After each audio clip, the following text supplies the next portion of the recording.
Welcome to another edition of Gogh Vodka's video podcast. I'm Doug, and joining me is Stacy. And this week, Stacy, we are talking about martinis like we usually do, but we're going old school, classic, retro, traditional, whatever you want to call it. It's the old-fashioned classic martini. Yeah, exactly. And, you know, you go to a bar these days, you order a martini, the bartender's going to look at you like, yeah, what kind? So You've got to be a little more specific. You have to be a little more specific. Okay. Now, originally, martinis started off being gin, and gin drinkers are very particular about their martinis. So I'm going to show you two different ways of getting just the right amount of vermouth in your martini. Okay. And a quick tip for folks, you stuck these bottles in the freezer to really get them cold. Of course, you can put the alcohol in the freezer. It's not like soda where it's going to explode or anything. No, and you can pour it into your cocktail shaker full of ice, but once you shake that up, it dilutes it a little bit. So this is your most pure form of martini. All right, so on to the gin martini. I take a little bit of the dry vermouth, put it in your martini glass, swish it around a little bit, and dispose. All right, so just swirl that That's around. it. You're going to dump it right back out. Pour your ice cold gin right in there. Yummy. Very good. Then I take a lemon twist. You take the rind side and twist it all around on the top.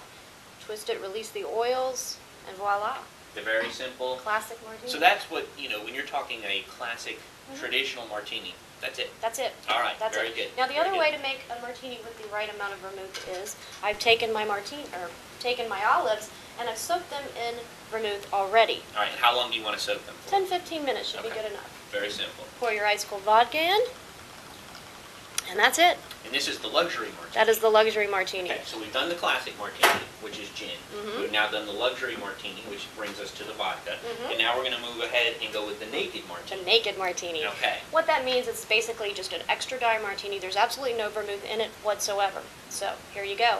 As easy as this. Pour your ice cold vodka into a chilled martini glass. I think I can handle that. Yeah, it's not bad. It's Yeah. not hard. Yeah. Then I've got olives. And these olives are Garnish. not soaked in Those are not vermouth. soaked in vermouth. Just regular old olives. Just the way it is. Serve them up. Okay. Mhm. All right, we're not done. Now we're getting fun. Now we've got a martini, probably not a good date night martini. No. It's the garlic martini. It'll keep the vampires away. All right, well, there you go. It's delicious. What I've done is I've pre-soaked the garlic stuffed olives in vermouth. So we've stuffed the olives with garlic, Mhm. and we've soaked them in vermouth. Mhm. All right. And now pour we got ice our cold vodka over it. All right. It sounds delicious, but again, probably not something you want to try on a date.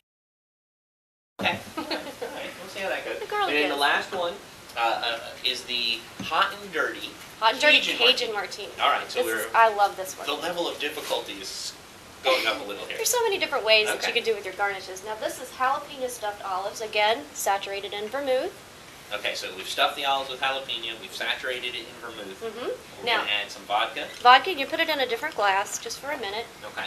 A little bit of olive brine, dirty martini mix. Right. All A few right. dashes of Tabasco. Swish that around a little bit. Pour that right into your martini glass. Okay, so the dirty aspect is the olive. Olive.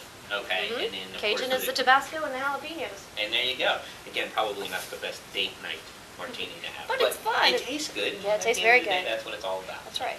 All right, well there you have it. So now when you go to the bar and you say to the bartender, "I want a martini," and they look at you like How do you want it? a little bit more, now you know. Mhm. You've got the tradition, the classic, the luxury, the Even garlic. Garlic and the hot Cajun. And the hot, yeah, we've got them all. We've got them all Yeah. covered. And a couple of other tips for folks as far as the olives go. I mean, I've seen you do things where we've stuffed them with blue cheese. Blue cheese. They have some stuffed with sun-dried tomatoes. I mean, there's so many different ways you can do it. It's almond stuffed olives. Yeah. So with the olives, you can really get creative. Yeah, it's fun. Great, very good. Mhm. Well, there you have it. So if you have any suggestions, send them our way. Maybe you've got something else that you like to do with your martinis. We want to hear from you and let us know what we can do here on our podcast.